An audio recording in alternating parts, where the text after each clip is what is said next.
ଆସନ୍ତୁ ପରମେଶ୍ୱରଙ୍କ ପାଖ ଆଡ଼କୁ ଯିବା। ପ୍ରଭୁଙ୍କ ମହାନାମକୁ ମୁଁ ଧନ୍ୟବାଦ ଦଉଛି। ପ୍ରଭୁ ଆଜି ଏହି ପ୍ରକାର ଗୋଟେ ସୁଯୋଗ ଦେଇଛନ୍ତି।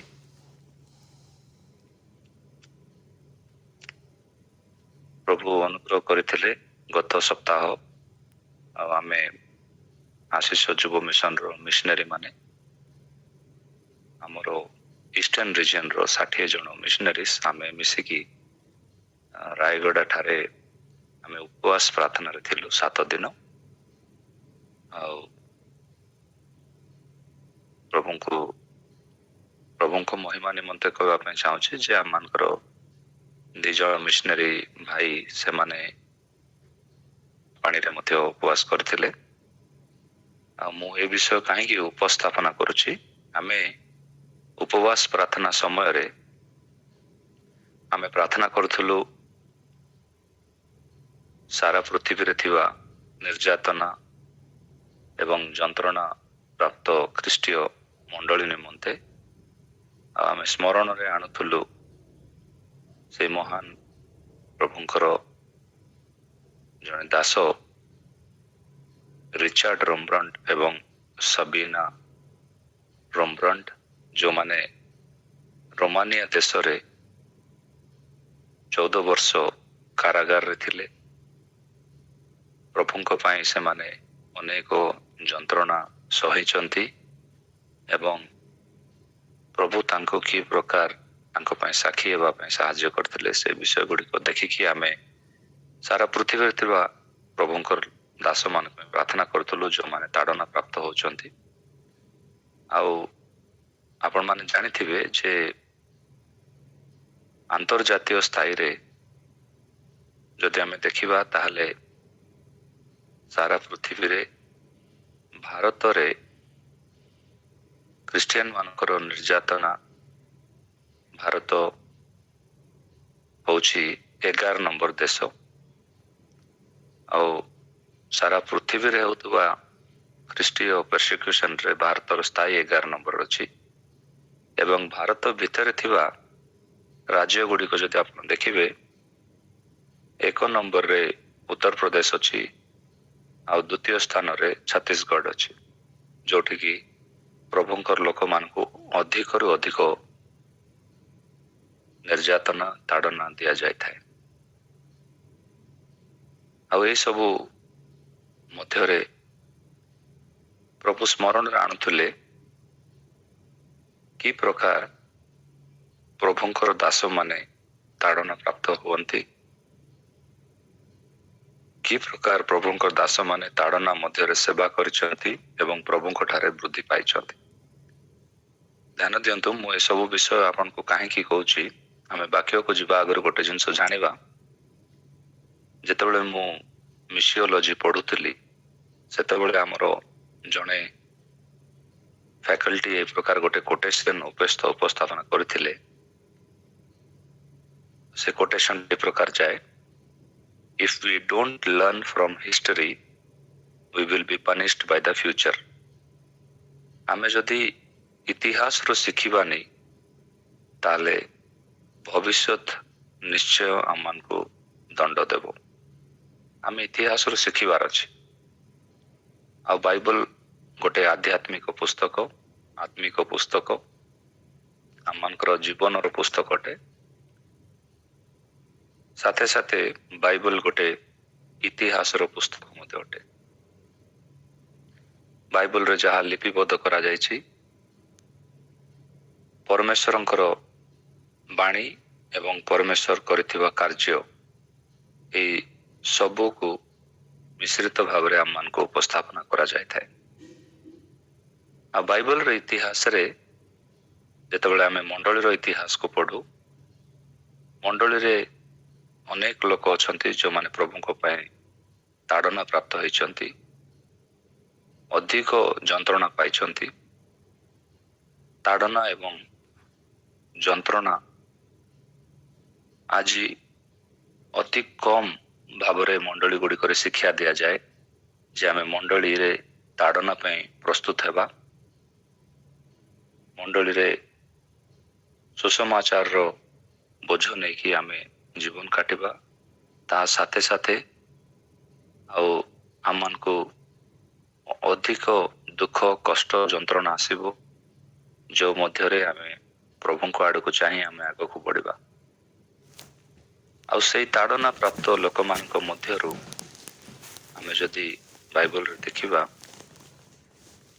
ଜଣେ ଅଦ୍ଭୁତ ଭାବେ ଆଶ୍ଚର୍ଯ୍ୟ ଭାବେ ପ୍ରଭୁଙ୍କ ପାଇଁ ବ୍ୟବହୃତ ହେଇଥିବା ପ୍ରଭୁଙ୍କର ଦାସ ବାଇବଲରେ ତାଙ୍କ ବିଷୟରେ ପ୍ରେରିତମାନଙ୍କ କାର୍ଯ୍ୟର ବିବରଣ, ପ୍ରେରିତମାନେ ସେବା କରୁଥିବା ସମୟରେ ଆମେ ସ୍ତିଫାନଙ୍କ ବିଷୟରେ ଆମେ ଧ୍ୟାନ କରିଥାଉ, ଆମେ ପଢିଥାଉ।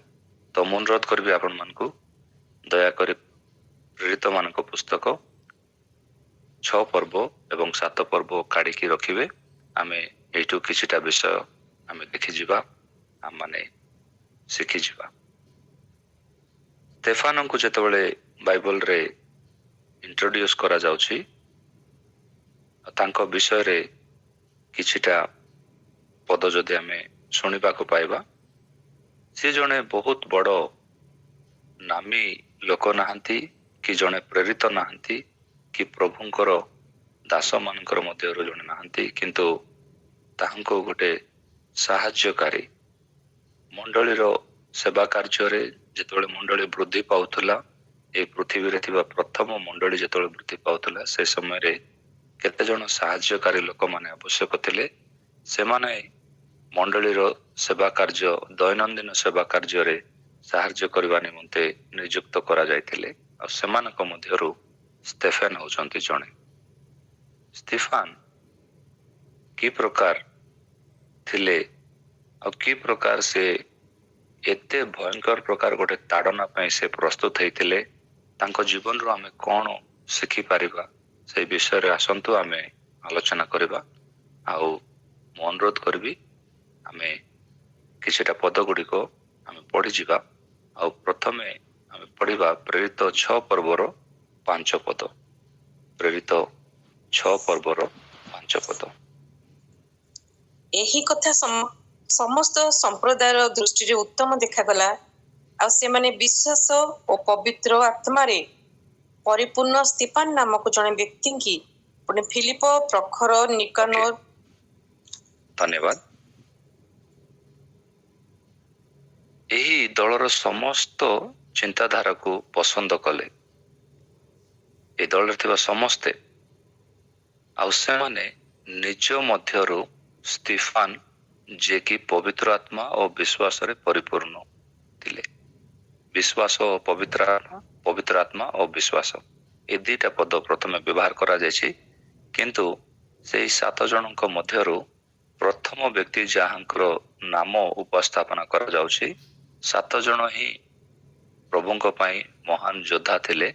କିନ୍ତୁ ପ୍ରଥମ ବ୍ୟକ୍ତି ହେଉଛନ୍ତି ସ୍ତେଫାନ, ଆଉ ଯାହାଙ୍କ ବିଷୟରେ ଲେଖା ଅଛି ସେ ବିଶ୍ୱାସ ଓ ପବିତ୍ର ଆତ୍ମା। ଜଣେ ବିଶ୍ୱାସୀଙ୍କର ଜୀବନରେ ସେ ଯଦି ବିଶ୍ୱାସରେ ଅଛନ୍ତି ଆଉ ସେ ବିଶ୍ୱାସୀ ଭାବରେ ଜୀବନ କାଟିବା ପାଇଁ ଚାହୁଁଛନ୍ତି, ଆଉ ତାଙ୍କର ବିଶ୍ୱାସର ଚିହ୍ନ ଯଦି ଆମେ ଦେଖିବା, ସେ ପବିତ୍ର ଆତ୍ମାଙ୍କ ଦ୍ୱାରା ଚାଳିତ ହୁଅନ୍ତି। ସେତିକି ନୁହେଁ, ସେଇ 6 ପର୍ବର 10 ପଦକୁ ଯଦି ଆମେ ଦେଖିବା, ସେଇଠି ମଧ୍ୟ ଲେଖା ଅଛି, କିନ୍ତୁ ସେମାନେ ସ୍ତିଫାନଙ୍କର ଜ୍ଞାନ ଓ ଆତ୍ମା ସମ୍ମୁଖରେ ଯୁକ୍ତି ବାଢି ପାରିଲେ ନାହିଁ। ସେମାନେ ସ୍ତିଫାନଙ୍କର ଜ୍ଞାନ ଓ ଆତ୍ମା ସମ୍ମୁଖରେ। ଆଉ ଥରେ ଆମେ ଦେଖିପାରିବା 7 ପର୍ବ ତାର 55 ପଦରେ ମଧ୍ୟ ସ୍ତିଫାନ ସେ ପବିତ୍ର ଆତ୍ମାରେ ପୂର୍ଣ୍ଣ ହୋଇକି। ତ ଏଠି ମୁଁ ପ୍ରଥମରେ এই ବିଷୟକୁ ଆପଣମାନଙ୍କ ସାମ୍ନାରେ ଉପସ୍ଥାପନ କରିବା ପାଇଁ ଚାହୁଁଛି ଯେ ଜଣେ ବିଶ୍ୱାସରେ ଦୃଢ ଭାବରେ ରହିବା ପାଇଁ, ବିଶ୍ୱାସୀ ବୋଲି କୁହାଯିବା ପାଇଁ, ଆଉ ବିଶ୍ୱାସର ସିଦ୍ଧତାକୁ ପ୍ରମାଣିତ କରିବା ପାଇଁ ଏହା ନିହାତି ଆବଶ୍ୟକ ଯେ ଆମେ ପବିତ୍ର ଆତ୍ମାରେ ଚାଳିତ ହେବା, ପବିତ୍ର ଆତ୍ମାଙ୍କର ଦ୍ୱାରା ଆମେ କଥା କହିବା, ଆଉ ଲୋକମାନେ ଦେଖିପାରୁଥିବାର ଅଛି ଯେ ଆମେ ପବିତ୍ର ଆତ୍ମାରେ ପୂର୍ଣ୍ଣ ହେଇଛୁ। ଧ୍ୟାନ ଦିଅନ୍ତୁ ମୋ କଥାକୁ। ଆମେ ଯୋସେଫଙ୍କ ବିଷୟରେ ଦେଖୁଛୁ ଏବଂ ପୁରାତନ ନିୟମରେ ଡାନିଏଲଙ୍କ ବିଷୟରେ ମଧ୍ୟ ଦେଖୁଛୁ ଯେ ବିଜାତୀୟ ରାଜାମାନେ ସେମାନେ ଚିହ୍ନଟ କରିପାରୁଥିଲେ ଯେ ଯୋସେଫଙ୍କର ଭିତରେ ଦେବମାନଙ୍କର ଆତ୍ମାକୁ ଦେଖିପାରୁଛନ୍ତି। ପରମେଶ୍ୱରଙ୍କର ଆତ୍ମାରେ ପୂର୍ଣ୍ଣ ହୋଇଥିବା ଜଣେ ଯୁବକ, ଏହି ପ୍ରକାର ଜଣେ ଯୁବକ, ଏହି ବିଷୟକୁ ବାଇବଲରେ ଉଲ୍ଲେଖ କରାଯାଇଛି। ବିଜାତୀୟ ରାଜା ଜଣେ ଦେଖିପାରୁଛନ୍ତି ଯେ ଯୋସେଫଙ୍କର ଭିତରେ ପବିତ୍ର ଆତ୍ମା ଅଛନ୍ତି, ପ୍ରଭୁମାନଙ୍କର ଆତ୍ମା। ତ ପ୍ରିୟ ପ୍ରଭୁଙ୍କର ଦାସ ଦାସୀ, ଆମେ ସମସ୍ତେ ଏହି ବିଷୟକୁ ଯେତେବେଳେ ଆମେ ଚିନ୍ତା କରୁଛୁ, ତାହେଲେ ଗୋଟେ ତାଡ଼ନା ପ୍ରାପ୍ତ ହେଉଥିବା ମଣ୍ଡଳୀରେ, ତାଡ଼ନାର ସମ୍ମୁଖୀନ ହେଉଥିବା ମଣ୍ଡଳୀରେ ଜଣେ ସାମାନ୍ୟ ସାହାଯ୍ୟକାରୀ, ତାଙ୍କ ବିଷୟରେ ଯେତେବେଳେ ଉଲ୍ଲେଖ କରାଯାଉଛି, ଲେଖାଯାଉଛି ଯେ ହି ୱାଜ ଷ୍ଟ୍ରଙ୍ଗ ଇନ୍ ସ୍ପିରିଟ, ସେ ପବିତ୍ର ଆତ୍ମାରେ ବଳିଷ୍ଠ ଥିଲେ। ସ୍ତେଫାନ ପ୍ରଥମ ବିଷୟ ତାଙ୍କ ଜୀବନରେ ଆମେ ଦେଖିପାରୁଛୁ ଯେ ସେ ପବିତ୍ର ଆତ୍ମାରେ ବଳିଷ୍ଠ ଥିଲେ। ତା ସାଙ୍ଗେ ସାଙ୍ଗେ ଆମେ ଦେଖିପାରିବା ଯେତେବେଳେ ଆମେ ପ୍ରେରିତ 7 ପର୍ବକୁ ଯାଉ, ପ୍ରେରିତ 7 ପର୍ବ ପ୍ରଥମ ପଦରୁ 50 ପଦ ପର୍ଯ୍ୟନ୍ତ, around 50 verses, ଆଉ ସେଇ 50ଟା ପଦରେ ଆମେ ଦେଖିପାରିବା ସେ ଯୋଉ ତାଙ୍କର ବକ୍ତାକୁ, ତାଙ୍କର ମେସେଜକୁ ସେ ଉପସ୍ଥାପନା କରୁଛନ୍ତି। ସେଠି ଆମେ ଆଦି ପୁସ୍ତକର ଉଲ୍ଲେଖ କରାଯାଇଥିବାଟା ଆମେ ଦେଖିପାରୁଛୁ, ଯାତ୍ରା ପୁସ୍ତକ ଦେଖିପାରୁଛୁ, ଦ୍ୱିତୀୟ ବିବରଣୀ ଦେଖିପାରୁଛୁ, ଜିହୋଶିୟଙ୍କର ଦେଖିପାରୁଛୁ, ଦ୍ୱିତୀୟ ସାମୁଏଲ, ଦ୍ୱିତୀୟ ରାଜାବଳୀ, ପ୍ରଥମ ବଂଶାବଳୀ, ଗୀତ ସଂଗୀତା, ଜିସାୟ, ଜେରେମିୟ, ଡାନିଏଲ ଏବଂ ଆମୋସ। এই ସବୁ ପୁସ୍ତକରୁ ସେ କିଛି ନା କିଛି ସେ ପ୍ରସ୍ତାବ କରିଛନ୍ତି। ହେଇପାରେ ସେ ଘଣ୍ଟା କି 2 ଘଣ୍ଟାର ଗୋଟେ ମେସେଜ ଦେଇଛନ୍ତି, ପ୍ରଭୁଙ୍କର ବାକ୍ୟକୁ ଉପସ୍ଥାପନା କରିଛନ୍ତି, କି ପ୍ରକାର ପ୍ରଭୁ ଯୀଶୁ ଏ ପୃଥିବୀରେ ଆସିଲେ, ଆଉ କି ପ୍ରକାର ସେ ପାପୀ ମାନଙ୍କ ପାଇଁ, ଆମମାନଙ୍କ ପାଇଁ ମରିଗଲେ। ଏ ସବୁ ବିଷୟ ସେ ନିଶ୍ଚିତ ଭାବରେ କହିଛନ୍ତି, ଯାହାକି ଆମମାନଙ୍କୁ ସୁସମାଚାର ପ୍ରଚାର କରିବା ପାଇଁ ଆବଶ୍ୟକ। କିନ୍ତୁ ଧ୍ୟାନ ଦିଅନ୍ତୁ, ଆମେମାନେ ଯୋଉ ପ୍ରକାର ଇଲେକ୍ଟ୍ରୋନିକ ମିଡିଆ ବ୍ୟବହାର କରୁଛୁ, ଆମମାନଙ୍କ ଯୋଉ ପାଖରେ ଯୋଉ ପ୍ରକାର ବାଇବଲ ଅଛି, ଆମମାନଙ୍କ ପାଖରେ ଯୋଉ ପ୍ରକାର ବାଇବଲର ଜ୍ଞାନୀ ମାନେ ଅଛନ୍ତି, ଆମମାନଙ୍କ ପାଖରେ ଯୋଉ ପ୍ରକାର ବାଇବଲର ଶିକ୍ଷକ ମାନେ ଅଛନ୍ତି, ସେଇ ପ୍ରକାର ଶିକ୍ଷା, ସେଇ ପ୍ରକାର ଜ୍ଞାନ ହୁଏତ ସେ ପାଇନଥିଲେ। କିନ୍ତୁ ଆମେ ଏତିକି ଜାଣିପାରୁଛୁ ଯେ ସେ ଧର୍ମଶାସ୍ତ୍ରରେ ବଳିଷ୍ଠ ଥିଲେ, ଧର୍ମଶାସ୍ତ୍ରରେ ବଳିଷ୍ଠ ଥିଲେ। ଅନେକ ଥର ନୂତନ ନିୟମରେ ଥିବା ପ୍ରଭୁ ଯୀଶୁଙ୍କୁ ଆମେ ପ୍ରସ୍ତାବ କରିବା ପାଇଁ, ନୂତନ ନିୟମରେ ଥିବା ପ୍ରଭୁ ଯୀଶୁଙ୍କୁ ଆମେ ଅନ୍ୟମାନଙ୍କୁ କହିବା ପାଇଁ ଆମେ ପୁରାତନ ନିୟମକୁ ବ୍ୟବହାର କରିନଥାଉ, ପୁରାତନ ନିୟମର ବିଷୟ ଗୁଡ଼ିକୁ ଆମେ ଉଲ୍ଲେଖ କରିନଥାଉ। କିନ୍ତୁ ଆମେ ଏଠି ସ୍ପଷ୍ଟ ଭାବରେ ଦେଖିପାରୁଛୁ ଯେ ସ୍ତେଫାନ ତାଙ୍କେ ପରମେଶ୍ୱରଙ୍କର ଧର୍ମଶାସ୍ତ୍ରରେ ସେ ବଳିଷ୍ଠ ଥିଲେ। ସେଥିପାଇଁ ସେ ପ୍ରଭୁ ଯୀଶୁଙ୍କୁ ତାଙ୍କର ଇତିହାସରୁ ସେ ପ୍ରସ୍ତାବିତ କରୁଛନ୍ତି, ତାଙ୍କର ଇତିହାସରୁ। ସେ ପୃଷ୍ଠଭୂମି ବହୁତ ଆବଶ୍ୟକ ଅଛି। ଆମେ ଯେତେବେଳେ ଭାରତ ଦେଶର କୌଣସି ଜନଜାତି, କୌଣସି ସହର, କୌଣସି ଗାଁ, କୌଣସି ପରିବାରରେ ଆମେ ପ୍ରଭୁ ଯୀଶୁଙ୍କୁ ତାଙ୍କ ସାମ୍ନାରେ ଉପସ୍ଥାପନା କରିବା, ତାହେଲେ ତାଙ୍କର ପୃଷ୍ଠଭୂମିରୁ ଆମେ ଉପସ୍ଥାପନା କରିବା। ସେମାନେ କୋଉ ପୃଷ୍ଠଭୂମିରୁ ଆସୁଛନ୍ତି, ସେମାନଙ୍କର ମନକୁ ଆମେ ଜାଣିବାର ଅଛି। ସେମାନେ ପ୍ରଭୁ ଯୀଶୁଙ୍କୁ ବୁଝିବା ପାଇଁ ଆମେ କାହା ସହିତ ତାଙ୍କୁ ଯୋଡ଼ିବା, କେଉଁ ବିଷୟକୁ ନେଇକରି ଆମେ ଯୋଡ଼ିବା, କେଉଁ ବିଷୟ ପ୍ରଭୁ ଯୀଶୁଙ୍କୁ ସେମାନଙ୍କର ନିଜର ଆତ୍ମିକ ପୃଷ୍ଠଭୂମିରେ ଜଡ଼ିତ କରିବୁ, ସଂଯୁକ୍ତ କରିବୁ। ଯେଉଁମାନେ ଆମେ ଟିକେ ଚିନ୍ତା କରିବା, ଷ୍ଟେଫାନ ସିଏ ଜଣେ କେବଳ ଗୋଟେ ଖାଦ୍ୟ ଭଣ୍ଡାରରେ ସାହାଯ୍ୟକାରୀ ଜଣେ ସାଧାରଣ ଭାଇ ଥିଲେ, କିନ୍ତୁ ତାଙ୍କ ବିଷୟରେ ଆମେ ଦେଖିପାରୁଛୁ ଯେ ଆତ୍ମାରେ ବଳିଷ୍ଠ ଥିଲେ, ପରମେଶ୍ୱରଙ୍କର ବାକ୍ୟରେ ସେ ବଳିଷ୍ଠ ଥିଲେ। ସେ ନିଜେ ବାକ୍ୟର ଗୋଟେ ସ୍ପଷ୍ଟ ଜ୍ଞାନ ଏବଂ ଉପସ୍ଥାପନା କରିବାର ଜ୍ଞାନ ଏବଂ ପୃଷ୍ଠଭୂମିରୁ ଲୋକମାନଙ୍କୁ ତାଙ୍କର ମନର ସହିତ ଯୋଡ଼ିବା ପାଇଁ ସେ ଚେଷ୍ଟା କରୁଥିଲେ। ଆଉ ସେତିକି ନାହିଁ, ଲୋକମାନଙ୍କୁ ଏଇ ପ୍ରକାର ସେ ଉପସ୍ଥାପନା କରୁଥିଲେ ଯେ ଲୋକମାନେ ବହୁତ ଗମ୍ଭୀର ଭାବରେ ତାହାକୁ ଗ୍ରହଣ କରୁଥିଲେ। ହେଇପାରେ ଶେଷରେ ସେମାନେ ଷ୍ଟେଫାନକୁ ମାରି ଦେଇଛନ୍ତି, କିନ୍ତୁ ସେମାନେ ପୁରାପୁରି ସେ ବାକ୍ୟକୁ ସେମାନେ ବୁଝିଥିଲେ, ସେମାନେ ଜାଣି ପାରିଥିଲେ ଯେ ଷ୍ଟେଫାନ କଣ କହୁଛନ୍ତି। ଏଇ ଷ୍ଟେଫାନ ଯେ କେବଳ ଖାଦ୍ୟ ଭଣ୍ଡାରରେ ଥିଲେ, ଆଉ ସେ କେବଳ ଖାଦ୍ୟ ବଣ୍ଟନ କରିବାରେ ତାଙ୍କୁ ଦାୟିତ୍ୱ ଦିଆଯାଇଥିଲା। ବିଧବା ମାନଙ୍କୁ ଖାଦ୍ୟ ଦେବା ସମୟରେ ଅନେକ ଥର ଏହି ପ୍ରକାର ହୁଏ ଯେ ଆମେ ଆମମାନଙ୍କର ପ୍ରାର୍ଥନା ଆଉ ଆମମାନଙ୍କର ପବିତ୍ର କାର୍ଯ୍ୟ ଗୁଡ଼ିକ, ଆମମାନଙ୍କର ସେବା କାର୍ଯ୍ୟ, ଆମେ ସବୁ ଆମମାନଙ୍କର ଘରେ, ବିଶେଷ କରି ଆମମାନଙ୍କର ଡ୍ରଇଂ ରୁମ୍ରେ, ଆମମାନଙ୍କର ମଣ୍ଡଳୀରେ, ଆମମାନଙ୍କ ପ୍ରାର୍ଥନା ଗୃହରେ ହିଁ ଆମେ ଅଧିକ ପ୍ରାଧାନ୍ୟତା ଦେଇଥାଉ। କିନ୍ତୁ ଏହି ବିଷୟକୁ ଯଦି ଦେଖିବା, ଜଣେ ଲୋକ ଯିଏ ଖାଦ୍ୟ ଭଣ୍ଡାରରେ କାମ କରୁଥିଲେ, ସେଇଠି ମଧ୍ୟ ସେ ପ୍ରଭୁଙ୍କର ଧର୍ମଶାସ୍ତ୍ରରେ ସେ ବଳିଷ୍ଠ ହେଇକି ଥିଲେ।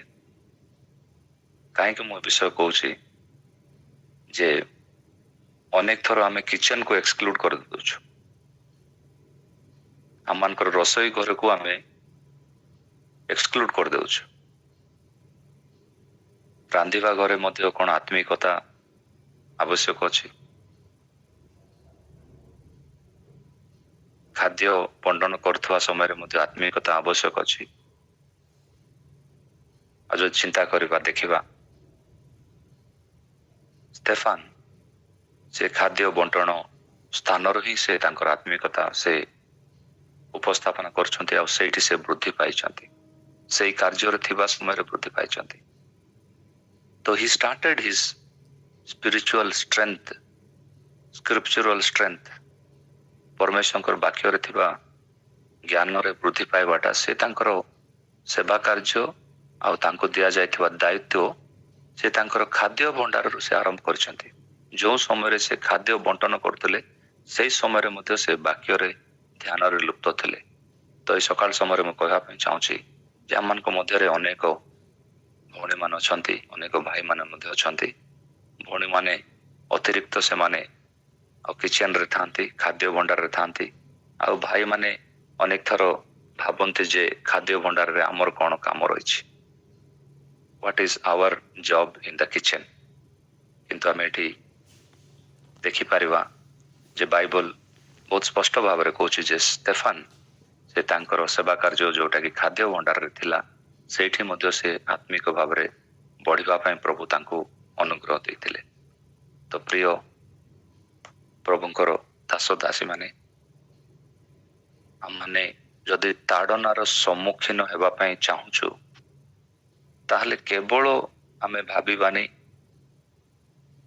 ଯେ ସରକାରର ନିୟମ ବଦଳିଲା, ଦେଶର ନିୟମ ବଦଳିଲା, ତାଡ଼ନା ଆସୁଛି, ତାହେଲେ ଆମେ ସାର୍ଟିଫିକେଟରେ, ଆମମାନଙ୍କର ସମାଜରେ, ଖ୍ରୀଷ୍ଟୀୟ ସମାଜରେ, ଆମମାନଙ୍କର ଖ୍ରୀଷ୍ଟିଆନ ଷ୍ଟାଣ୍ଡରେ, ଆମମାନଙ୍କର ଠିଆ ହେବାରେ ଆମେ ବଳିଷ୍ଠ ହେବା, ତାହା ନୁହେଁ।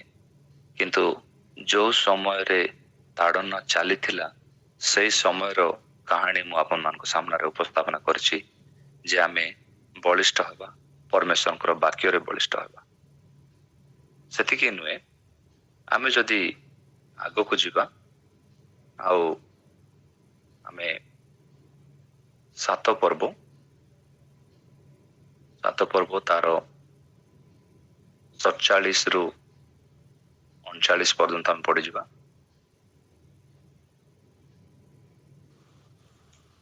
କିନ୍ତୁ ସଲୋମନ ତାହାଙ୍କ ନିମନ୍ତେ ଗୋଟିଏ ଗୃହ ନିର୍ମାଣ କଲେ। ତଥାପି ଯେ ପରାତ୍ପର ସେ ହସ୍ତ ନିର୍ମିତ ଗୃହରେ ବାସ କରନ୍ତି ନାହିଁ। ଯେପରି ଭାବବାଦୀ କହନ୍ତି, ସ୍ୱର୍ଗ ଆମର ସିଂହାସନ, ପୃଥିବୀ ଆମ୍ଭର ପାଦପୀଠ। ପ୍ରଭୁ କହନ୍ତି, ତୁମେମାନେ ଆମ୍ଭ ନିମନ୍ତେ କି ପ୍ରକାର ଗୃହ ନିର୍ମାଣ କରିବ? କିମ୍ବା ଆମ୍ଭର ବିଶ୍ରାମ ସ୍ଥାନ କାହିଁ? ଆମ୍ଭର ହସ୍ତ କଣ ଏଇ ସମସ୍ତ ବିଷୟ ସୃଷ୍ଟି କରିନାହିଁ?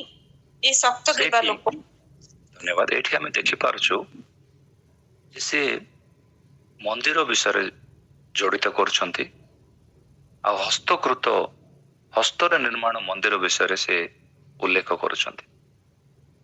ଏହାର ଅର୍ଥ କଣ? ସେ ତାଙ୍କର ପ୍ରାର୍ଥନା ନିବେଦନର ସ୍ଥାନକୁ ସେ ସ୍ମରଣରେ ଆଣୁଛନ୍ତି ଆଉ ଲୋକମାନଙ୍କୁ ସେ କହିବା ପାଇଁ ଚାହୁଁଛନ୍ତି ଯେ ଆମମାନେ ମନ୍ଦିର ନିର୍ମାଣ କରିବା ପାଇଁ, ଆମମାନେ ମନ୍ଦିରରେ ପ୍ରାର୍ଥନା କରିବା ପାଇଁ ଆମେ କେଉଁ ସ୍ଥାନକୁ ଯାଇଥାଉ, ସେ ସ୍ଥାନର ଉଲ୍ଲେଖ ସେ କରୁଛନ୍ତି। ଆଉ ତା ସାଙ୍ଗେ ସାଙ୍ଗେ ଆମେ ପଢିଯିବା 59 ଏବଂ 60, ପ୍ରେରିତ 7 ପର୍ବ 59 ଏବଂ 60। ଯେତେବେଳେ ସେମାନେ ସ୍ତିଫାନଙ୍କୁ ପଥର ଫୋପାଡ଼ି ମାରୁଥିଲେ, ସେତେବେଳେ ସେ ପ୍ରାର୍ଥନା କରି କହିଲେ, ହେ ପ୍ରଭୁ ଯୀଶୁ, ମୋର ଆତ୍ମା ଗ୍ରହଣ କର। ପୁଣି ସେ ଆଣ୍ଠି ପଡ଼ି ଉଚ୍ଚ ସ୍ୱରରେ ଡାକି କହିଲେ, ହେ ସେ ପ୍ରଭୁ, ଆଣ୍ଠେଇ ପଡ଼ି ଏହି ବିଷୟକୁ ଆମେ ଏଠି ସ୍ପଷ୍ଟ ଭାବରେ ଦେଖିପାରୁଛୁ। ଦ ପୋଶ୍ଚର, ସେ ଆଣ୍ଠୁ ମାଡ଼ି ପଡ଼ି ଆଉ ସେଇ ଜାଗାରେ ସେ କହୁଛନ୍ତି ହେ ପ୍ରଭୁ। ତ ଏଇ ପଦଟା ଏଠି ଉଲ୍ଲେଖ କରାଯାଇଛି। ତା ଅର୍ଥ କଣ? ହି ୱାଜ ଷ୍ଟ୍ରଙ୍ଗ ଇନ୍ ହିଜ ସପ୍ଲିକେସନ୍ସ। ତାଡ଼ନା ପ୍ରାପ୍ତ ଲୋକମାନଙ୍କର ଜୀବନ, ତାଡ଼ନା ପାଇଁ ପ୍ରସ୍ତୁତ ହେଇଥିବା ଲୋକମାନଙ୍କର ଜୀବନରେ ଆମେ ଗୋଟେ ଜିନିଷ ଦେଖିପାରିବା, ସେମାନେ ଆତ୍ମାରେ ବଳିଷ୍ଠ ହୁଅନ୍ତି, ସେମାନେ ପ୍ରଭୁଙ୍କର ଧର୍ମଶାସ୍ତ୍ରରେ ବଳିଷ୍ଠ ହୁଅନ୍ତି, ଆଉ ସେମାନଙ୍କର ନିବେଦନ, ସେମାନଙ୍କର ପ୍ରାର୍ଥନାରେ ସେମାନେ ବଳିଷ୍ଠ ହୁଅନ୍ତି। ଗୋଟେ ବଳିଷ୍ଠ ପ୍ରାର୍ଥନାକୁ ଆମେ ଯଦି ଦେଖିବା, ଆଉ ଯେଉଁମାନେ ବଳିଷ୍ଠ ପ୍ରାର୍ଥନା କରନ୍ତି, ପରମେଶ୍ୱରଙ୍କର ମହାନ ଦାସମାନେ ଅଛନ୍ତି ଯେଉଁମାନେ ପ୍ରାର୍ଥନା କରୁଥିଲେ, ସେମାନେ ସୂର୍ଯ୍ୟ ଉଦୟ ହେବା ଆଗରୁ ପ୍ରାର୍ଥନା କରୁଥିଲେ। କିନ୍ତୁ ସେମାନଙ୍କ ପ୍ରାର୍ଥନାର ଆଉ ଗୋଟେ ସୂଚନା, ଆଉ ଗୋଟେ କ୍ୟାରେକ୍ଟରକୁ ମୁଁ ଆପଣମାନଙ୍କ ସାମ୍ନାରେ ଆଜି ଉପସ୍ଥାପନ କରୁଛି। ତାହା ହେଉଛି ଯେ ଅତି କମରେ ଆମମାନଙ୍କ ମଧ୍ୟରେ ଜଣେ 81 ବର୍ଷର ପ୍ରଭୁଙ୍କର ଦାସ ଆସିଥିଲେ। ସେ ବାକ୍ୟ ଦଉଥିଲେ ଆମମାନଙ୍କର 7 ଦିନର ଉପବାସ ପ୍ରାର୍ଥନାରେ। ତାଙ୍କ ବୟସ 81 ଆଉ ସିଏ ଏହି ସୁନାବେଡ଼ାର ମାଟିରେ ପ୍ରଭୁଙ୍କର ସେବା କରିକି ବର୍ତ୍ତମାନ ଆଉ ସେ ରିଟାୟାର୍ଡ ଲାଇଫରେ ଅଛନ୍ତି। ଆଉ ତାଙ୍କେ ବାକ୍ୟ ଦେବା ସମୟରେ କହୁଥିଲେ ଯେ ତାଙ୍କ ଆଣ୍ଠୁରେ ଆଉ ବଳ ନାହିଁ ଯେ ସେ ଅଧିକ ସମୟ ଆଣ୍ଠେଇ ପାରିବେ, କିନ୍ତୁ ଆଣ୍ଠେଇକି ମଧ୍ୟ ସିଧା ଠିଆ ହେଇକି ସେ ପ୍ରତିଦିନ 30 ମିନିଟ ସେ ପ୍ରାର୍ଥନା କରନ୍ତି। ପ୍ରତିଦିନ ସିଧା ଆଣ୍ଠୁରେ 30 ମିନିଟ, 3 ଘଣ୍ଟା ନୁହେଁ। ପ୍ରଭୁ ମୋ ସହିତ କଥା ହଉଥିଲେ ଏବଂ এই ବିଷୟ ମୁଁ ଆପଣମାନଙ୍କ ସାମ୍ନାରେ ଆଣୁଛି। ଆମମାନଙ୍କ ପ୍ରାର୍ଥନା ଜୀବନରେ ଆମେ କି ପ୍ରକାର ବଳିଷ୍ଠ ଅଛୁ? ହଁ, ଆମେ ପ୍ରାର୍ଥନା କରୁଛୁ, କିନ୍ତୁ କି ପ୍ରକାର ପ୍ରାର୍ଥନା କରୁଛୁ ତାହା ମଧ୍ୟ ଆବଶ୍ୟକ। ସେଥିପାଇଁ ସେ କହୁଛନ୍ତି ଯେ ହସ୍ତକୃତ ମନ୍ଦିର ନୁହେଁ, ପ୍ରଭୁ ଆମମାନଙ୍କ ଭିତରେ ଯେଉଁ ମନ୍ଦିର ରଖିଛନ୍ତି ସେଇ ମନ୍ଦିରରେ ଆମେ କି ପ୍ରକାର ପ୍ରାର୍ଥନା କରୁଛୁ। ହସ୍ତକୃତ ମନ୍ଦିରକୁ ଆମେ ପ୍ରତି ସପ୍ତାହ ଯାଉଛୁ, ଆମମାନଙ୍କର ପ୍ରାର୍ଥନା ନିବେଦନ ଆମେ ଉପସ୍ଥାପନ କରିକି ଆସୁଛୁ, କିନ୍ତୁ ଆମେ ଏଠି ଦେଖୁଛୁ ଯେ ସେ ଆଣ୍ଠୁ ମାଡ଼ି ପ୍ରାର୍ଥନା କରୁଥିଲେ। ନୂତନ ନିୟମରେ ଥିବା ନୂତନ ମଣ୍ଡଳୀରେ ଏହି ବିଷୟ ଗୁଡ଼ିକୁ ପ୍ରେରିତ ମାନେ ବହୁତ ଦୃଢ଼ ଭାବରେ ଶିଖାଇଥିଲେ। ସେମାନେ ଆଣ୍ଠୁରେ ରହୁଥିଲେ, ପ୍ରଭୁ ଯୀଶୁ ଆଣ୍ଠୁରେ ରହୁଥିଲେ ଏବଂ ସେମାନଙ୍କର ଶିଷ୍ୟମାନେ ଯେଉଁମାନେ ସାଧାରଣ ଖାଦ୍ୟ ଭଣ୍ଡାରରେ କାର୍ଯ୍ୟ କରୁଥିଲେ ସେମାନେ ମଧ୍ୟ ଆଣ୍ଠଉଥିଲେ। ଆମେ ଚେଷ୍ଟା କରିବା ଯେ ଆମେ ଅତି କମରୁ କମ ସମୟ ମଧ୍ୟ ଆମମାନଙ୍କର ଆଣ୍ଠୁରେ ଆମେ ଆସିବା। ଏଇଟା ଆମେ ଦେଖିପାରୁଛୁ ସ୍ତିଫାନ କି ପ୍ରକାର ସେ ତାଙ୍କର ନିବେଦନରେ ସେ ବଳିଷ୍ଠ ଥିଲେ। ହି ୱାଜ ଷ୍ଟ୍ରଙ୍ଗ ଇନ୍ ହିଜ ସପ୍ଲିକେସନ୍ସ। ଚତୁର୍ଥ ବିଷୟକୁ ଆମେ ଦେଖିବା। ଚତୁର୍ଥ ବିଷୟ ପ୍ରେରିତ 7 ପର୍ବ ତାର 54 ପଦ।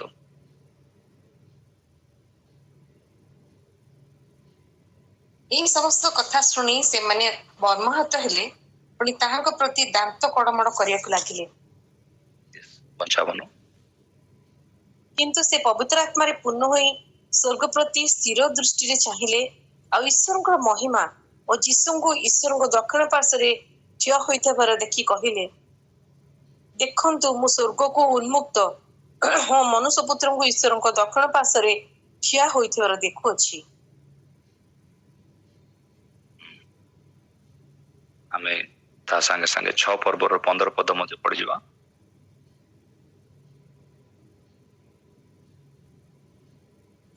ପୁଣି ସେ ନିଜେ ଓ ଆମ୍ଭମାନଙ୍କ ପିତୃପୁରୁଷ ମାନେ ପ୍ରାଣ ତ୍ୟାଗ କଲେ, ଆଉ ସେମାନେ ସିଖିମକୁ ନିଆଯାଇ ଅବ୍ରାହମ ସେଠାରେ ହମର ସନ୍ତାନମାନଙ୍କ ଠାରୁ ଯେଉଁ ସମାଧି ରୌପ୍ୟ ମୂଲ୍ୟ ଦେଇ କ୍ରୟ କରିଥିଲେ ସେଥିରେ ସମାଧିସ୍ଥ ହେଲେ। କିନ୍ତୁ ଈଶ୍ୱର ଅବ୍ରାହମଙ୍କ ନିକଟରେ ଯେଉଁ ପ୍ରତିଜ୍ଞା କରିଥିଲେ, ସେ ପ୍ରତିଜ୍ଞା ସଫଳ ହେବା ସମୟ ସନ୍ନିକଟ ହୁଅନ୍ତେ ଲୋକମାନେ ମିଶ୍ରରେ ବୃଦ୍ଧି ପାଇ ବହୁ ସଂଖ୍ୟକ ହୋଇ ଉଠିଲେ। ଅବଶେଷରେ ମିଶ୍ରରେ ଆଉ ଜଣେ ରାଜା ହେଲେ। ସେ ଯୋସେଫଙ୍କୁ ଜାଣିନଥିଲେ। ସେ ଆମମାନଙ୍କର ଜାତି ପ୍ରତି ଖଳ ବ୍ୟବହାର କଲେ। ପୁଣି ଆମ୍ଭମାନଙ୍କ ପିତୃପୁରୁଷ ମାନେ ଯେପରି ଆପଣା ଆପଣା ସନ୍ତାନ ମାନଙ୍କୁ ଜୀବିତ ନ ରହିବା ପାଇଁ ବାହାରେ ପକାଇ ଦିଅନ୍ତି, ଏଥି ନିମନ୍ତେ ସେମାନଙ୍କୁ ଆମେ ଦେଖିପାରୁଛୁ 7 ପର୍ବର 54ରୁ 57 ଆମେ ଯେତେବେଳେ ପଢୁଛୁ, ଆଉ ସ୍ତିଫାନ ସେ ପରମେଶ୍ୱରଙ୍କର ଗୌରବକୁ ସେ ଦେଖୁଛନ୍ତି। ସେ ଯେତେବେଳେ ଯନ୍ତ୍ରଣା ପ୍ରାପ୍ତ ହଉଛନ୍ତି, ସେ ଯେତେବେଳେ ଏତେ ଭୟଙ୍କର ପ୍ରକାରରେ ନିର୍ଯାତନା ପାଉଛନ୍ତି, ସେହି ସମୟରେ ଆମେ ଦେଖିପାରୁଛୁ ଯେ ସେ ବହୁତ ବଳିଷ୍ଠ ଅଛନ୍ତି। ସେ ଯନ୍ତ୍ରଣା ପାଉଥିବା ସମୟରେ ମଧ୍ୟ ତାଙ୍କର ଗୋଟେ ଇଚ୍ଛା ଅଛି ଯେ ସେ ସ୍ୱର୍ଗ ଆଡକୁ ଚାହିଁବେ ଆଉ ପରମେଶ୍ୱରଙ୍କର ମହିମା, ପରମେଶ୍ୱରଙ୍କର ଗୌରବକୁ ସେ ଦେଖିବେ। ଆମେ ଯେତେବେଳେ ପ୍ରାର୍ଥନା କରୁ, ପ୍ରଭୁଙ୍କର ସେବା କରୁ, ଆମେ କାହା ଆଡକୁ ଚାହୁଁଛୁ? ଆମେ ଉପରକୁ ଦେଖୁଛୁ ନା ତଳକୁ ଦେଖୁଛୁ? ଯନ୍ତ୍ରଣା ସମୟରେ ଏହା ଅଧିକ ଆବଶ୍ୟକ ଯେ ଆମେ ସ୍ୱର୍ଗ ଆଡକୁ ଚାହିଁବା, ପରମେଶ୍ୱରଙ୍କ ଆଡକୁ ଚାହିଁବା।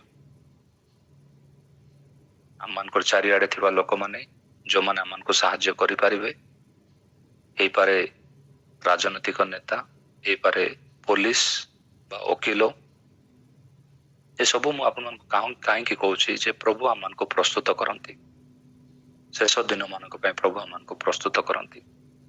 କିନ୍ତୁ ଆମେ ଯେତେବେଳେ ଯନ୍ତ୍ରଣା ପାଉଛୁ, ଆମେ ବଳିଷ୍ଠ ଅଛୁ କି?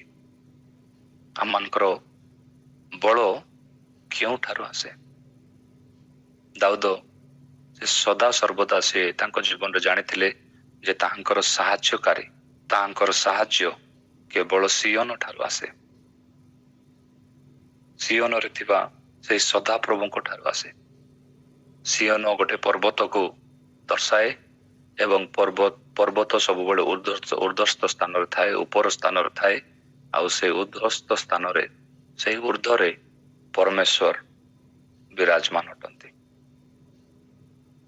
ଷ୍ଟ୍ରଙ୍ଗ ଇନ୍ ସଫରିଂ, ଯନ୍ତ୍ରଣା ସମୟରେ, ଯେକୌଣସି ମାନସିକ ଯନ୍ତ୍ରଣା, ଶାରୀରିକ ଯନ୍ତ୍ରଣା, ଆଉ ପରମେଶ୍ୱରଙ୍କ ପାଇଁ, ତାଙ୍କର ସୁସମାଚାର ପାଇଁ ଆମେ ପାଉଥିବା ଯନ୍ତ୍ରଣା ପାଇଁ ଆମେ ଯେତେବେଳେ ପ୍ରସ୍ତୁତ ହେବା, ଆମେ କାହା ଆଡକୁ ଚାହିଁବା?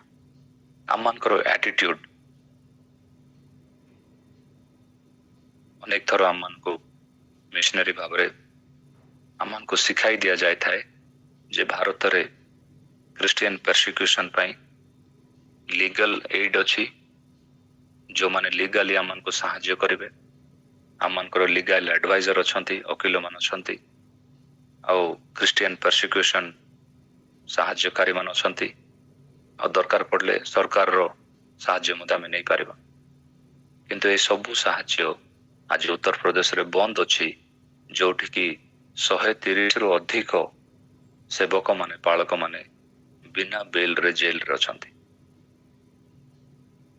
There is no help from any kind of legal advisors, non bail। କଣ ପାଇଁ? ତୁମମାନେ ବିନା ଲାଇସେନ୍ସରେ ପ୍ରଚାର କରୁଛ, ବିନା ଲାଇସେନ୍ସରେ ତୁମେ ବିନା ରେଜିଷ୍ଟ୍ରେସନରେ ତୁମେ ମଣ୍ଡଳୀ ଗୃହ ତିଆରି କରୁଛ। ସେଥିପାଇଁ ଟିକେ ଚିନ୍ତା କରିବା କି ପ୍ରକାର ମନୋଭାବ ନେଇକି ଆମେ ଜୀବନ କାଟୁଛୁ, ଆଉ ଆମମାନଙ୍କର ଯନ୍ତ୍ରଣା ଆସିଲେ ଆମେ କଣ କରିବା? ପ୍ରଭୁଙ୍କର ନିମନ୍ତେ ସାକ୍ଷୀ ହେବାର ସମୟ ଆସିଲେ ଆମେ କଣ କରିବା? ଏହା ମଧ୍ୟ ଆବଶ୍ୟକ।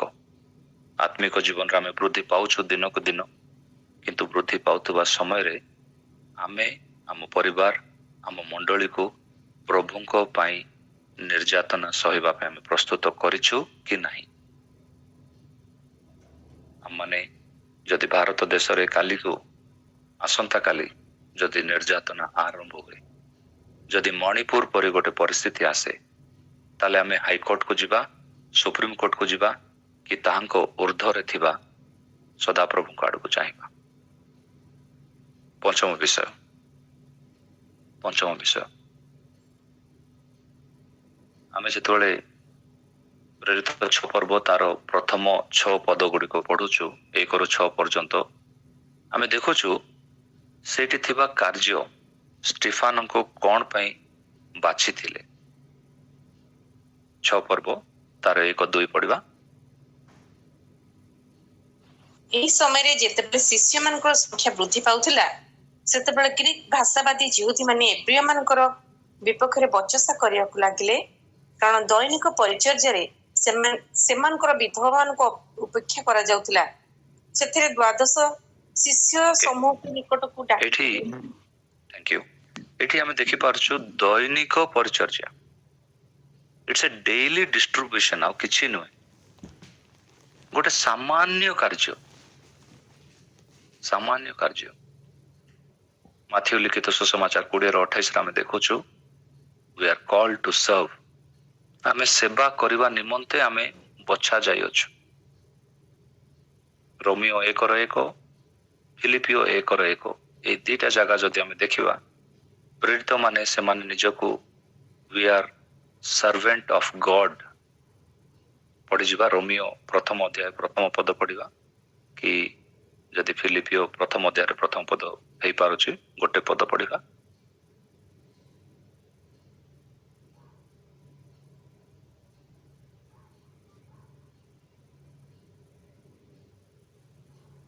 ପାଉଲ ଓ ତିମୋଥୀ ଖ୍ରୀଷ୍ଟ ଯୀଶୁଙ୍କର 2 ଦାସ, ଫିଲିପରେ ଥିବା ଖ୍ରୀଷ୍ଟ ଯୀଶୁଙ୍କ 2 ଦାସ।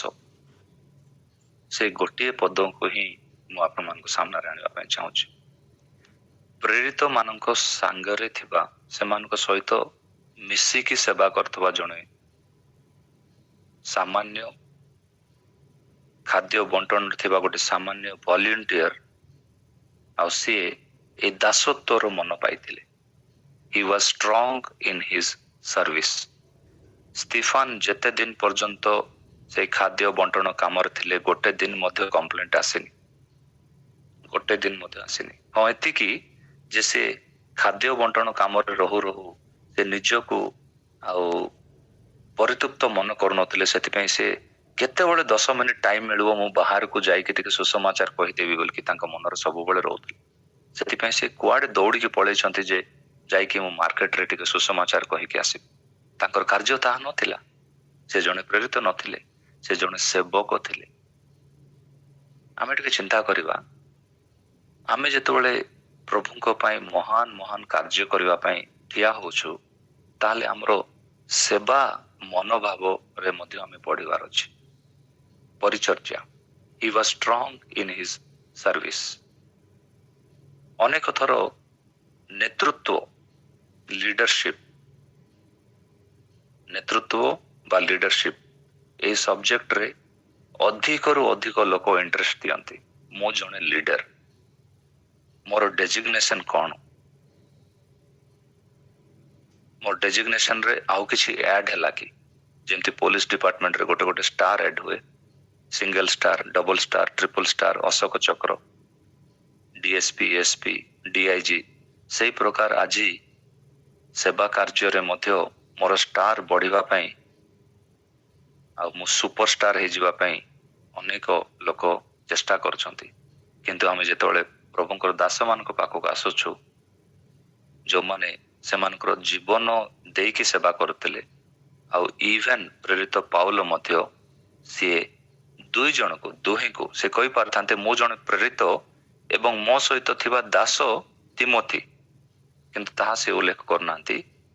ଆମେ ଦୁହେଁ ପ୍ରଭୁଙ୍କର Das. We both are servants. একই କଥା କହିଦେଲ ସାଧୁ ପାଉଲ, ତୁମେ କେବଳ ସର୍ଭେଣ୍ଟ। ଏଟା କେମିତି ଆମେ ଗ୍ରହଣ କରିବୁ?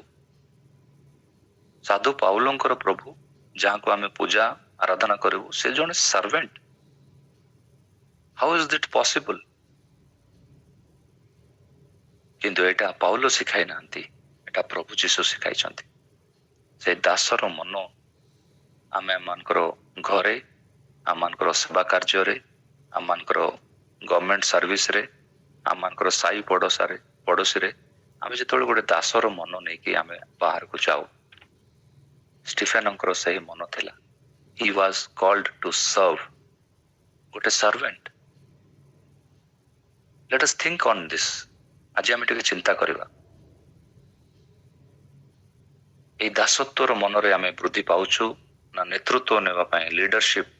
ପ୍ରଭୁ ନିଶ୍ଚିତ ଭାବରେ ଆପଣମାନଙ୍କ ଭିତରେ ଯଦି ଜଣେ ଲିଡର ଅଛନ୍ତି, ଲିଡ୍ କରିବେ ହିଁ କରିବେ। ଆପଣ ମାନଙ୍କର ଲିଡରସିପ କ୍ୱାଲିଟିକୁ ପ୍ରଭୁ ବ୍ୟବହାର କରିବେ। କିନ୍ତୁ ପ୍ରଭୁ ଚାହୁଁଛନ୍ତି, ତାଙ୍କ ମନର ଇଚ୍ଛା, ତାଙ୍କର ବାଞ୍ଛା ଏହା ଯେ ଆମେ ସଦାସର୍ବଦା ଦାସତ୍ୱର ମନ ରଖିବା। ପ୍ରଭୁ ଯୋଉ ମନ ଦେବେ ଟ୍ରାନ୍ସଫର୍ମେସନ ରିନ୍ୟୁଆଲ ପରେ, ତାହା ଅଲଗା। କିନ୍ତୁ ଆମର ଇଚ୍ଛା ଏହା ରହିବାର ଅଛି ଯେ ଆମେ ଦାସର ମନ ରଖିବା। ଆମେ ସେବା କରିବା ପାଇଁ ଆମେ ମନୋନୀତ ହୋଇଅଛୁ। ସେବକର ମନ। ଷଷ୍ଠ ବିଷୟ, he was strong in soul winning. soul winning, ସେ ଆତ୍ମା ଜିଣିବାରେ ବହୁତ ବଳିଷ୍ଠ ଥିଲେ। ଆଉ ଆମେ ପଢିଯିବା ପ୍ରେରିତ 6 ପର୍ବ ତାର 8 ପଦ ଏବଂ 13 ପଦ। ପ୍ରେରିତ 6 ଅଧ୍ୟାୟ 8 ପଦ 13 ପଦ। ସ୍ତିଫାନ ଅନୁଗ୍ରହ ଓ ଶକ୍ତିରେ ପରିପୂର୍ଣ୍ଣ ହୋଇ ଲୋକମାନଙ୍କ ମଧ୍ୟରେ ମହା ଅଦ୍ଭୁତ କର୍ମ ଓ ଲକ୍ଷଣ ସାଧନ କରିବାକୁ ଲାଗିଲେ। ଲୋକମାନଙ୍କ ମଧ୍ୟରେ ମହାନ ଅଦ୍ଭୁତ କାର୍ଯ୍ୟ। 13 ପଦ। ଆଉ ମିଥ୍ୟା ସାକ୍ଷୀ ମାନଙ୍କୁ ଠିଆ କରାଇଲେ, ସେମାନେ କହିଲେ ଏ ଲୋକଟା ଏହି ପବିତ୍ର ସ୍ଥାନ ଓ ବ୍ୟବସ୍ଥା ବିରୁଦ୍ଧରେ କଥା କହିବାରୁ କ୍ଷାନ୍ତ ହେଉନାହିଁ। କ୍ଷାନ୍ତ ହଉନାହିଁ, କଥା କହିବାରେ କ୍ଷାନ୍ତ ହଉନାହିଁ। ଏଇଟା ଗୋଟେ ବର୍ନ କ୍ୱାଲିଟି ଆମମାନଙ୍କର। କଥା ହେଇ କ୍ଷାନ୍ତ ନ ହେବାର ଏଇଟା ଗୋଟେ ବର୍ନ କ୍ୱାଲିଟି, ଇନବିଲ୍ଟ କ୍ୱାଲିଟି। କିନ୍ତୁ ଆମେ କଣ କଥା ହଉଛୁ? The content of our talk, that is important. ଆଜିକାଲି ଇଣ୍ଟରଭ୍ୟୁ ପାଇଁ ଆମେ କି ପ୍ରକାର ପ୍ରିପେୟାର ହେବା, ଏ ପ୍ରକାର ୟୁଟ୍ୟୁବରେ ଅନେକ କ୍ଲାसेସ୍ ଗୁଡ଼ିକ ଦିଆଯାଏ ପର୍ସନାଲିଟି ଡେଭଲପମେଣ୍ଟ ପାଇଁ। How to develop our talking power. କି ପ୍ରକାର ଆମେ କଥା ହେଲେ ଅନେକ ଲୋକଙ୍କୁ ଆମେ ଇନଫ୍ଲୁଏନ୍ସ କରିପାରିବା। କିନ୍ତୁ ଷ୍ଟିଫେନ ତାହା ମାର୍କେଟରେ ଶିଖୁଥିଲେ। କେବଳ ଗୋଟେ ସାଧାରଣ ବଜାରରେ ଯାଇକି ସେ ଶିଖୁଥିଲେ, ତାଙ୍କର ପର୍ସନାଲିଟିକୁ ସେ ଡେଭଲପ କରୁଥିଲେ। କି ପ୍ରକାର ସେ ପ୍ରଭୁଙ୍କ ପାଇଁ ଆତ୍ମା ଗୁଡ଼ିକ ଜିଣୁଥିଲେ। ସିଏ ପ୍ରଭୁଙ୍କ ପାଇଁ ଆତ୍ମା ଗୁଡ଼ିକ ଆଣୁଥିଲେ। He was strong in soul winning. Personal soul winning is very important in the last days. ବ୍ୟକ୍ତିଗତ ଭାବରେ, ମାଣ୍ଡଳିକ ଭାବରେ ଆମେ କରିପାରିବା, ଅନୁଷ୍ଠାନିକ ଭାବରେ ଆମେ କରିପାରିବା, କିନ୍ତୁ ବ୍ୟକ୍ତିଗତ ଆତ୍ମା ଲାଭ କରିବା, ବ୍ୟକ୍ତିଗତ ଭାବରେ ଅନେକ ପ୍ରଭୁଙ୍କର ଦାସମାନେ ଅଛନ୍ତି, ଯୋଉମାନେ ପ୍ରତ୍ୟେକ ଦିନ ସନ୍ଧ୍ୟାରେ ସେମାନଙ୍କର ଯାତ୍ରା ସମୟରେ ଟ୍ରେନରେ, ଫ୍ଲାଇଟରେ ସେମାନେ ଟ୍ରାକ୍ସ ଡିଷ୍ଟ୍ରିବ୍ୟୁସନ କରନ୍ତି, ସୁସମାଚାର ପତ୍ରିକା ବଣ୍ଟନ କରନ୍ତି।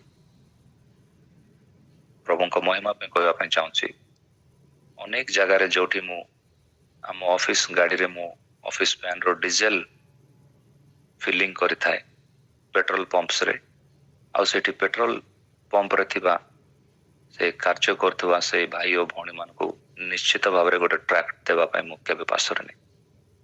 କାହିଁକି? ସେମାନେ ପେଟ୍ରୋଲ ପକାଇଲା ପରେ ଆମମାନଙ୍କ ପାଖରୁ ପଇସା ମଧ୍ୟ ନେବେ, ଆଉ ସେମାନେ ଆଉ ଗୋଟେ ଗାଡିକୁ ଅପେକ୍ଷା କରିବେ ଯିଏ ଆସିବ ଡିଜେଲ ପକାଇବା ପାଇଁ, ଆଉ ସେ ସମୟରେ ସେମାନେ ଖାଲି ରୁହନ୍ତି। ଆଉ ସେଠି ଗୋଟେ ପଦ ଆମେ କହିପାରିବା ଯେ ତମେ ଫ୍ରି ଥିବା ସମୟରେ ଦୟାକରି ଏଇଟା ପଢ, ଆଉ ଏଇଟା ମଧ୍ୟ ମୁଁ କହିଥାଏ ଯେ ଏଇଟା ମୁଁ ନିଜେ ଲେଖିଛି, ତୁମେ ପଢ। ଜଗତରେ ପ୍ରକୃତ ପ୍ରେମର ଅର୍ଥ କଣ? Let us be strong in soul winning. ଆମ ପ୍ରାର୍ଥନା ଜୀବନ, ବିଶ୍ୱାସ ଜୀବନରେ ଆମେ ବଳିଷ୍ଠ ଥିବା ହିଁ, କିନ୍ତୁ ଯେଉଁ ଲୋକ ସମାଜ ମଧ୍ୟରେ, ଲୋକମାନଙ୍କ ମଧ୍ୟରେ ଯାଇକି ଲୋକମାନଙ୍କୁ ମାର୍କେଟରେ ବୁଝାଉଥିଲେ, ସେଇ ପ୍ରଭୁଙ୍କର ଦାସ ବିଷୟରେ ଆମେ ଦେଖୁଛୁ। He was great in doing wonders and signs because he went. ଆଉ ପ୍ରଭୁ ଯୀଶୁ ସେ ମାର୍କ ଲିଖିତ ସୁସମାଚାରରେ ଏହା ବହୁତ ସ୍ପଷ୍ଟ ଭାବରେ ସେ ଉଲ୍ଲେଖ କରିଛନ୍ତି ଯେ ଯିବ ତା ପଛରେ ଏହି ପ୍ରକାର ସୂଚିକ୍ରିୟ ଆଉ ଅଦ୍ଭୁତ କାର୍ଯ୍ୟ ଗୁଡିକ ଆସିବ। ଯିଏ ଯିବ, ଯିଏ ଘରେ ବସିଥିବ ତାଙ୍କ ପାଇଁ ନୁହେଁ, ଯିଏ ବାହାରକୁ ବାହାରେ ଯିବ ତାହାଙ୍କ ସହିତ ଏ କାର୍ଯ୍ୟ ଗୁଡିକ ଆସିବ। ସପ୍ତମ ବିଷୟ, ଶେଷ ବିଷୟ, 6 ପର୍ବ ତାର 3 ପଦ ଆମେ ପଢିବା। ଅତଏବ ହେ ଭାଇମାନେ, ଝିଅମାନଙ୍କୁ ଆମ୍ଭେମାନେ ଏହି କାର୍ଯ୍ୟରେ ନିଯୁକ୍ତ କରିପାରୁ, ଏପରି ସୁଖ୍ୟାତି ସମ୍ପନ୍ନ ଏବଂ ସୁଖ୍ୟାତି ସମ୍ପୂର୍ଣ୍ଣ।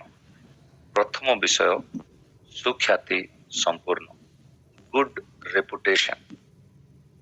ଆମେ ସବୁ କିଛି କରିବୁ ପ୍ରଭୁଙ୍କ ପାଇଁ, କିନ୍ତୁ ଆମର ଯଦି ରେପୁଟେସନ ଠିକ ନାହିଁ, ସମାଜରେ ଯଦି ଲୋକ ମତେ ଗ୍ରହଣ କରୁନାହାନ୍ତି, ଆମେ ବଡ ବଡ ମାଇକ ଲଗେଇକି ବାକ୍ୟ ଦେଲେ ମଧ୍ୟ ଆମର କଥା କିଏ ଶୁଣିବେନି।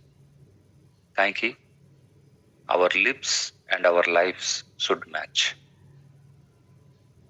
ମୁଁ ୟୁଟ୍ୟୁବର ଏଇ ପ୍ରକାର ଗୋଟେ ସ୍ପିକର ହେଇଥିବି ଯାହା ପଛରେ 10 ଲକ୍ଷ ଲୋକ ଲାଇକ୍ କରନ୍ତି, ଆଉ ମୋର ନିଜର ଗୋଟେ ଭିଡିଓ ଚ୍ୟାନେଲ ଅଛି, ଆଉ ମୋର ଗୋଟେ ନିଜର ଟିଭି ଚ୍ୟାନେଲ ଅଛି ଯୋଉଠି ମୁଁ ବହୁତ ବଡ ପ୍ରଚାରକ ବୋଲି ଜଣାଯାଏ, କିନ୍ତୁ ମୋର ଜୀବନ ଯଦି ଠିକ ନାହିଁ, society will never accept me. So we see that Stephen was strong in the society. ସେ ସମାଜରେ ବଳିଷ୍ଠ ଥିଲେ। ସେ ଯେତେବେଳେ ବାହାରକୁ ଯାଉଥିଲେ, ଲୋକମାନେ ଜାଣିପାରୁଥିଲେ ଯେ ଖାଦ୍ୟ ଭଣ୍ଡାରରେ ଅନେକ ଲୋକ ଅଛନ୍ତି ସେବା କରିବା ପାଇଁ, କିନ୍ତୁ ସୁଖ୍ୟାତି ସମ୍ପୂର୍ଣ୍ଣ, ଗୁଡ୍ ରେପୁଟେସନ ଥିବା ଜଣେ ଲୋକ ଏଠି ଆସିଛନ୍ତି, ତାଙ୍କର କଥା ଟିକେ ଯିବା, ଚାଲନ୍ତୁ ଆମେ ଶୁଣିବା। ଆଉ ଠିକ ସେଇ ପ୍ରକାର ଆମେ ପଢି ପାରୁଛୁ ମାଥିଉ ଲିଖିତ ସୁସମାଚାର 5:16 ମଧ୍ୟ, ଯେ ପ୍ରଭୁ ଯୀଶୁ କହୁଛନ୍ତି ତୁମମାନଙ୍କର ଜ୍ୟୋତି ମନୁଷ୍ୟମାନଙ୍କୁ ଦେଖାଯାଉ, let your light shine before main.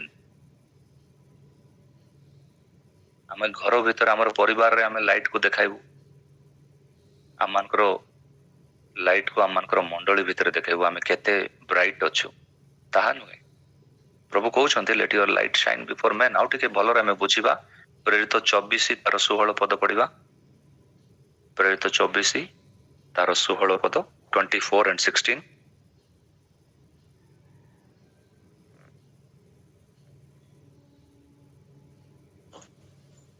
ଯେହେତୁ ମୁଁ ମଧ୍ୟ ନିଜେ ସର୍ବଦା ଈଶ୍ୱରଙ୍କର ଓ ମନୁଷ୍ୟ ପ୍ରତି ନିର୍ଦ୍ଦୋଷ ବିବେକ ରକ୍ଷା କରିବାକୁ ଯତ୍ନ କରୁଥାଏ।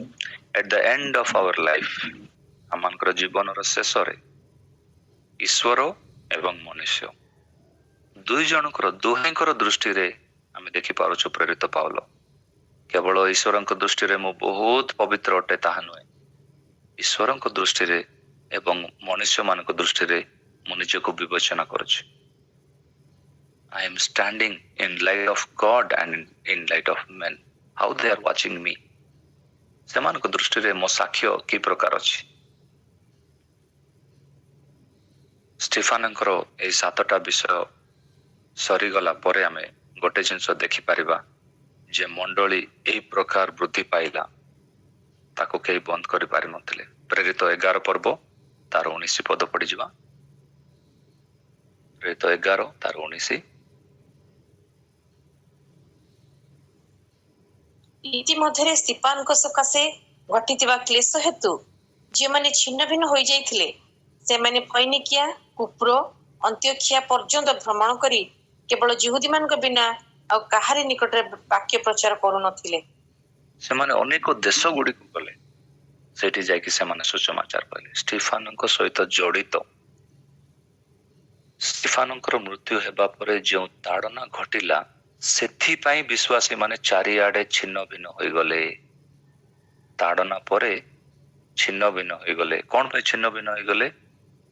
ସେମାନଙ୍କ ଘର ଗୁଡ଼ିକ ତିଆରି କରିବା ପାଇଁ ନୁହେଁ, ସେମାନେ ସେଟେଲ ହେବା ପାଇଁ ନୁହେଁ, ସେମାନେ ଆଉ ବିଭିନ୍ନ ଜାଗାରେ ଯାଇକି ଲୁଚିବା ପାଇଁ ନୁହେଁ, କିନ୍ତୁ ଯେଉଁ ଯେଉଁ ଜାଗାରେ ସେମାନେ ଛିନ୍ନ ଭିନ୍ନ ହୋଇଛନ୍ତି ସେଇ ଜାଗାରେ ସେମାନେ ପ୍ରଭୁଙ୍କ ପାଇଁ ସାକ୍ଷୀ ହେଲେ।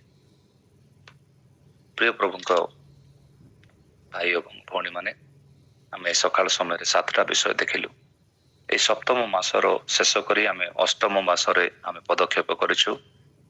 ଆଉ ମୁଁ ଆଉଥରେ ପ୍ରଥମେ ଯାହା କହିଥିଲି ତାହା ଆପଣଙ୍କ ସ୍ମରଣରେ ଆଣୁଛି ଯେ ଆମେ ଇତିହାସରୁ ଯଦି ଶିଖିବା ନାହିଁ, if we don't learn from history we will be punished by the future। ଆମେ ଇତିହାସରୁ ଯଦି ଶିଖିବା ନାହିଁ ତାହେଲେ ଭବିଷ୍ୟତ ଦ୍ୱାରା ଆମେ ଦଣ୍ଡାୟିତ ହେବା। ତ ଆସନ୍ତୁ এই 7ଟା ବିଷୟ ସପ୍ତମ ମାସକୁ ଆମେ ଶେଷ କରୁଛୁ ଏବଂ ଅଷ୍ଟମ ମାସରେ ଆମେ ପାଦ ଦଉଛୁ, କିନ୍ତୁ ଆମେ ପାଶରିବା ନାହିଁ।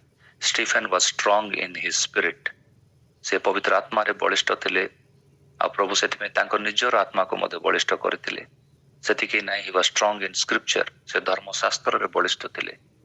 ତାପରେ ତୃତୀୟରେ ଆମେ ଦେଖିପାରିଲୁ he was strong in his supplications।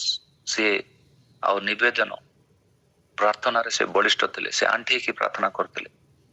ଚତୁର୍ଥରେ ଆମେ ଦେଖିଲୁ he was strong in his suffering।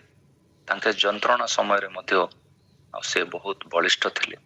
ପଞ୍ଚମରେ ଦେଖିଲୁ he was strong in his service। ତାଙ୍କର ସେବାରେ ସେ ବଳିଷ୍ଠ ଥିଲେ, ସେଥିପାଇଁ ସେ ସେବକ ବୋଲି ଆମେ ଦେଖିପାରୁଛୁ। ଷଷ୍ଠ ବିଷୟ ଦେଖିଲୁ he was strong in soul winning। ସେ ଆତ୍ମା ଜିଣିବାରେ ସେ ବଳିଷ୍ଠ ଥିଲେ। ସେ ଖାଦ୍ୟ ଭଣ୍ଡାରରେ, ସେ କେବଳ କିଚେନରେ କାମ କରିବାର ଦାୟିତ୍ୱ ଥିଲା, କିନ୍ତୁ ସେ ମାର୍କେଟକୁ ପଳେଇଥିଲେ ସେବା କରିବା ପାଇଁ ଆଉ ପ୍ରଭୁଙ୍କ ପାଇଁ ଆତ୍ମା ଜିଣିବା ପାଇଁ। ଆଉ ଶେଷରେ ଆମେ ଦେଖିପାରୁଛୁ ଏସବୁ ସତ୍ତ୍ୱେ ଆମମାନେ ସମାଜରେ ବଳିଷ୍ଠ ହେବାର ଅଛି। ଲୋକମାନଙ୍କ ମଧ୍ୟରେ, ବିଶ୍ୱାସୀ ମାନଙ୍କ ମଧ୍ୟରେ ନୁହେଁ, ଆମର ମଣ୍ଡଳୀ ମଧ୍ୟରେ ନୁହେଁ, ଆମର ଖ୍ରୀଷ୍ଟିଆନ ସମାଜରେ ନୁହେଁ, କିନ୍ତୁ ସାଧାରଣ ସମାଜରେ ଆମେ ବଳିଷ୍ଠ ରହିବାର ଅଛି। ଲୋକମାନଙ୍କ ଦୃଷ୍ଟିରେ ଆମେ ବଳିଷ୍ଠ ହେବାର ଅଛି। ପ୍ରଭୁ ଆପଣମାନଙ୍କୁ ଏହି ବାକ୍ୟ ଦ୍ୱାରା ଆଶୀର୍ବାଦ କରନ୍ତୁ। Amen. Amen. Hallelujah. Thank you brother Saroj. ଆଜିର ସୁନ୍ଦର ଶିକ୍ଷା ତାଡ଼ନା ପ୍ରାପ୍ତ ଲୋକଙ୍କ ଠାରୁ ଆମେ ବହୁତ କିଛି ଶିଖିବାକୁ ପାଇଥାଉ। ଷ୍ଟିଫାନଙ୍କ ବିଷୟରେ ଆପଣ ଉଦାହରଣ ଦେଲେ। ସେ ପବିତ୍ର ଆତ୍ମାରେ ପରିପୂର୍ଣ୍ଣ ଥିଲେ ଏବଂ ବିଶ୍ୱାସୀ ଥିଲେ। ଷ୍ଟିଫାନଙ୍କ ପରି ଆମର ଜୀବନ ସୁସମାଚାର ହେବା ଉଚିତ। ପ୍ରତ୍ୟେକ ପରିସ୍ଥିତିରେ ଆମେ ଈଶ୍ୱରଙ୍କ ଠାରେ ବିଶ୍ୱସ୍ତ ରହିବା। ଯନ୍ତ୍ରଣା ପାଉଥିବା ସମୟରେ, ନିର୍ଯାତିତ ହେବା ସମୟରେ ମଧ୍ୟ ଯୀଶୁଙ୍କର ମହିମା, ପରମେଶ୍ୱରଙ୍କ ଆଡ଼କୁ ଆମେ ଚାହିଁବା। ଦାଉଦଙ୍କ ପରି ଆମେ ସ୍ୱୀକାର କରିବା ଉଚିତ ଯେ ଆମର ସାହାଯ୍ୟ ପରମେଶ୍ୱରଙ୍କ ଠାରୁ ଅର୍ଥାତ୍ ଉର୍ଦ୍ଧ୍ୱରୁ ଆସିଥାଏ। ଯଦି ଆମେ ଆତ୍ମିକ ଜୀବନରେ ବୃଦ୍ଧି ପାଇଛୁ, ପବିତ୍ର ଆତ୍ମା ଆମ ମଧ୍ୟରେ ରହନ୍ତି। ପବିତ୍ର ଆତ୍ମା ନିର୍ଯାତନା ସହିବାକୁ ଆମକୁ ଶକ୍ତି ପ୍ରଦାନ କରନ୍ତି। ପବିତ୍ର ଆତ୍ମାଙ୍କର ଶକ୍ତି ଆମକୁ ମହାନ ଅଦ୍ଭୁତ କର୍ମ ଓ ଲକ୍ଷଣ ସାଧନ କରିବାକୁ ସାମର୍ଥ୍ୟ ଦେଇଥାଏ।